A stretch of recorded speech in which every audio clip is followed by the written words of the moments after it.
Hi, this is Mr. West, Ross's Most Stylish. Today, I'm thinking again about interpretation questions for the GCSE Paper 3, and I'm focusing on the second part of the Civil Rights Movement with 4 more interpretations, again based around these targets that you've got in your book. Let's get into it. Okay, so the first one we're looking at is interpretation 1 on the effects of the Greensboro sit-in.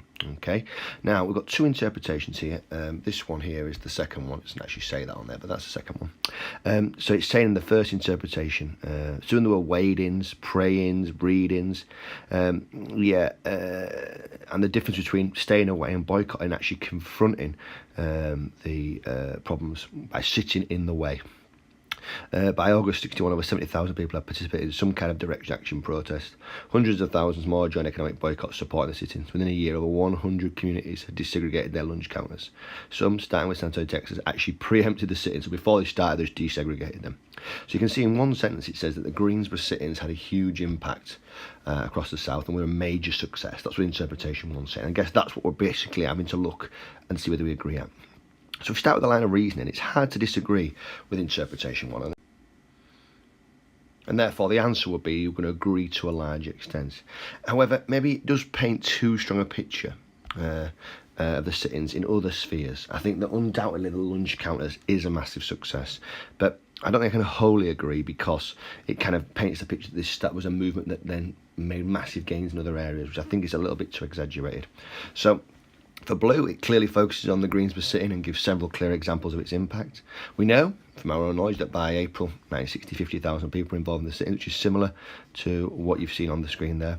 And it partly led to the setting up of the Student Nonviolent Coordinating Committee, the SNCC, in April 1960. And what I'd say there is that shows the kind of longer term impact, perhaps, that this SNCC was set up, and obviously they went on to do other civil rights work, and therefore that can perhaps agree with interpretation 1, because actually that shows that the impact wasn't just limited to the sit-ins, which is what interpretation 1 is saying.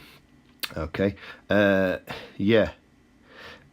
however, if we look at interpretation 2, and that there should say interpretation 2, it's difficult to agree with it because it goes against the lay evidence. However, interpretation 1 fails to acknowledge the limited nature of the victories that the sit-in movement achieved.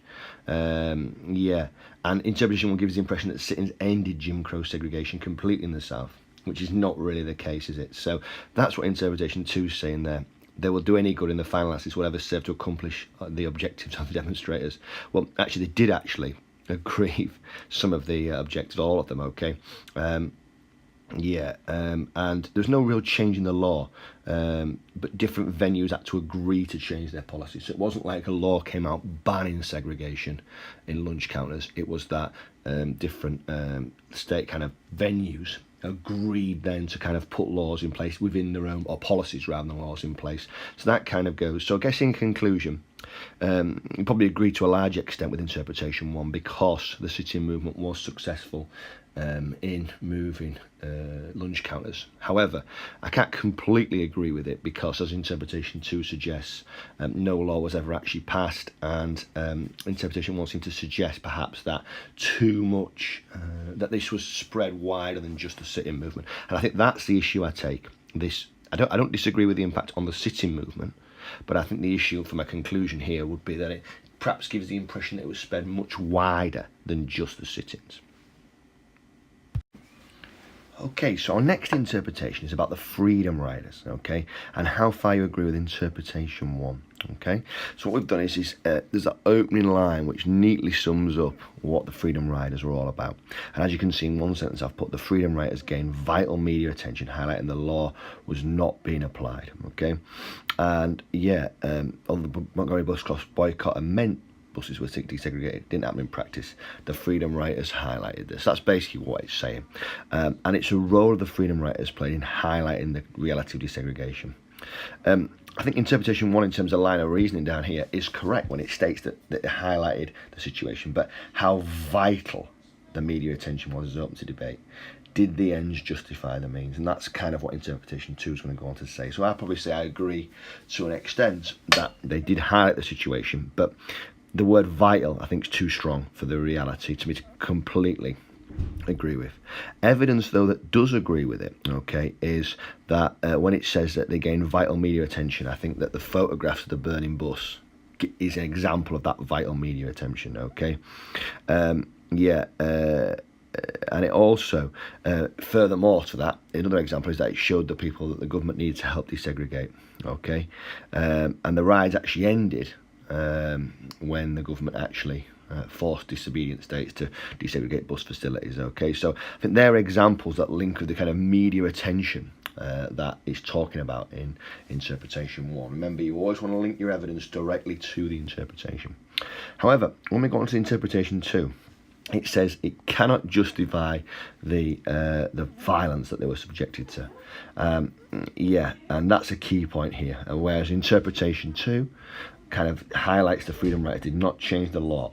That said, they were not looking for a change in the law, looking for the law to be properly enforced. So that might be a way you kind of agree or disagree. In terms of the violence, where it says cannot the gains or the impact cannot justify the violence. Evidence is that links is that 300 riders went to jail, many were beaten and tortured, okay? And they did not result in any law changed, as it says there, okay? But they were testing an established law, all right? So that's kind of evidence that agrees with that. And probably in conclusion, I'd say both interpretations highlight the attention that the freedom writers receive, but they differ on whether it was worth it. Interpretation 1 probably goes too far with vital, so it's hard to completely agree, because I think that turn of phrase is probably a little bit strong to be wholly accurate for me to agree completely. So let's have a look at that and see where you are with it. Okay, so now we're looking at the Birmingham riots, or the events in Birmingham. Let's say that riots is probably too emotive. So interpretation 1 then says basically that the publicity caused by the Birmingham campaign awoke the conscience of the nation, and that's in there. Where are we? The moral conscience of the nation, okay, is there, and therefore achieved significant results. That's what interpretation 1 is saying, okay. And clearly events in Birmingham, if we go down to our line of reasoning first, were a success in raising awareness in the short term in a non-violent way. However, the method of achieving this success was not universally accepted by the whole movement, okay, and perhaps that's a way of maybe not completely agreeing, okay. So and it says about the impact of children being attacked by dogs, or fire hoses knocking bodies into the street and up against buildings, and women being beaten by policemen. It highlights the non-violent nature of it, okay. And obviously when he was arrested, Martin Luther King wrote this letter from the jail, which was about non-violent ideas, and the letter was published widely and read all over the country. So that does agree with the publicity caused by that, okay. The weeks and months following the Birmingham protest saw an explosion of black protests on a scale never before seen. All over the South, people began to use white-only facilities and participate in mass protests. So that kind of, when it says it awakens the moral conscience of the nation, then perhaps that's evidence of that, although it's only black people that it's talking about there. But that's perhaps evidence of the moral conscience being awakened. People, an explosion of black protests on a scale never before seen is evidence of that, okay? And the results then are that by the end of 1963, over 300 cities in the South had agreed at least to some desegregation. Was a direct result of the protest that's been there. And as you can see, on the 10th of May, an agreement was announced. So linking to that is the fact that in over 300 cities, something similar happened, okay?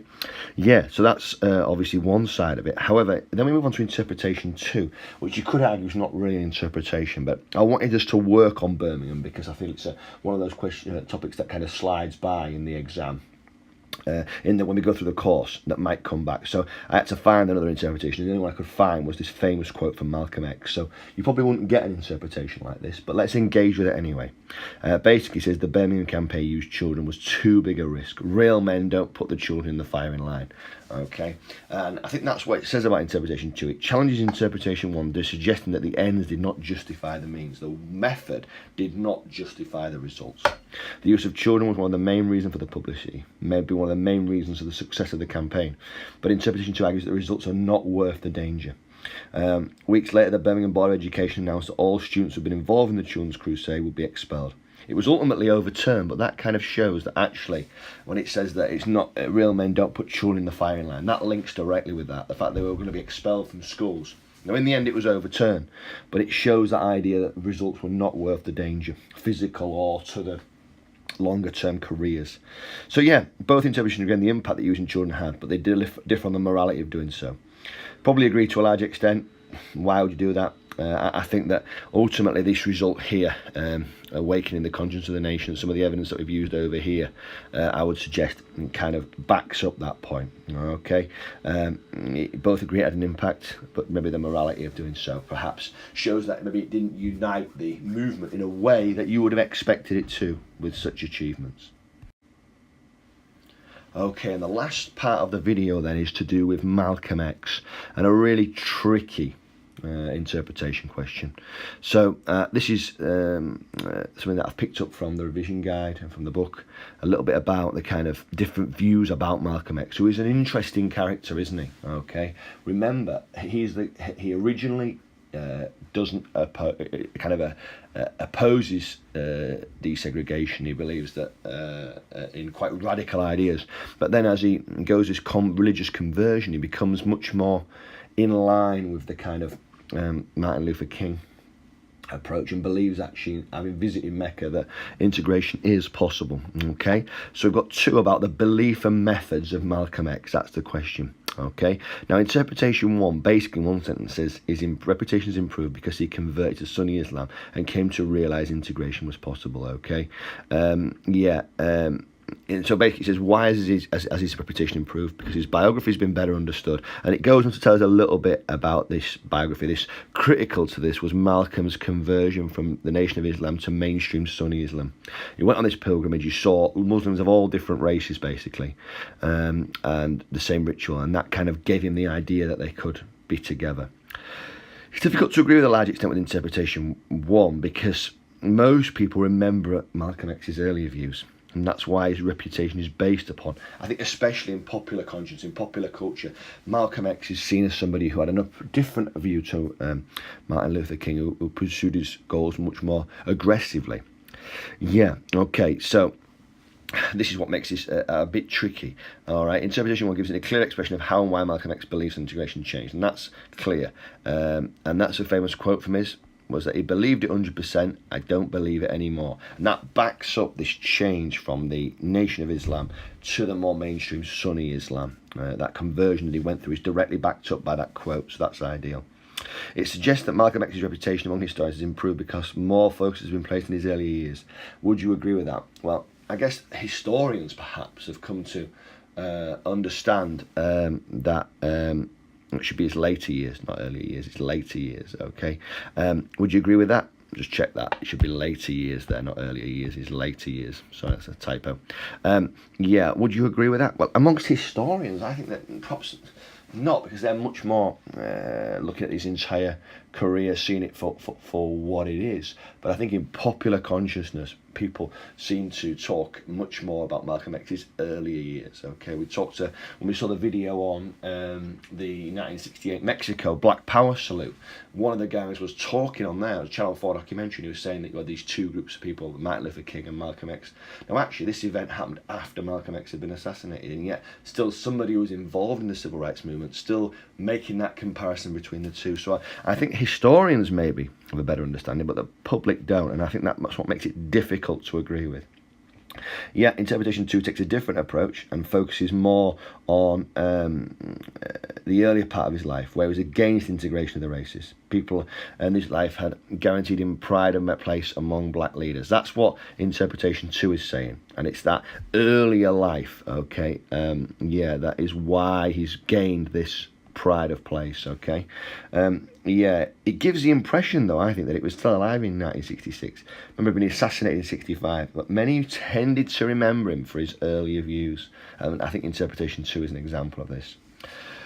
So I think they both agree to an extent, but because they talk about different periods in Malcolm X's life. How far do I agree with the first one? I think I only agree with it to some extent, or to a small extent, because I think that actually most people remember Malcolm X for his earlier period, not his later period. Okay, and that's kind of where I would end it. That's trickier than I think what you would get, but it gives you an example, and it's a little bit of work on how Malcolm X's beliefs changed.